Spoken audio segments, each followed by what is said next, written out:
Il y a une extrême urgence à sauver des millions de vies menacées par les faux médicaments.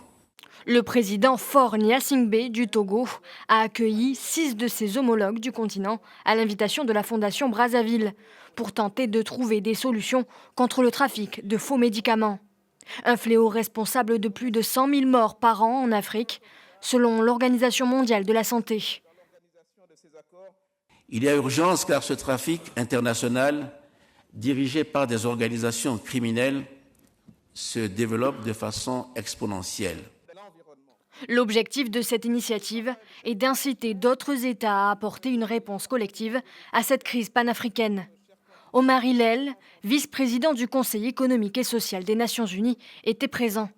Nous allons travailler à l'ONU pour avoir une résolution, pas pour une résolution, mais pour mobiliser les consciences, mobiliser les pays et avoir le maximum de partenaires et de soutien avec nous. Ça ne va pas être un combat facile. D'après la déclaration conjointe publiée par leurs dirigeants, les 7 pays se sont engagés à signer un accord cadre pour introduire dans leur législation des textes pour criminaliser le trafic des médicaments falsifiés. Ils ont invité les autres pays africains à rejoindre cette initiative et appelé à l'intensification des efforts déployés au niveau national, régional et international pour lutter contre ce fléau. Le Togo est l'un des pays pionniers sur ce dossier.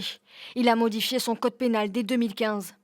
La peine encourue par les trafiquants y est désormais de 20 ans de prison et de 50 millions de francs CFA d'amende.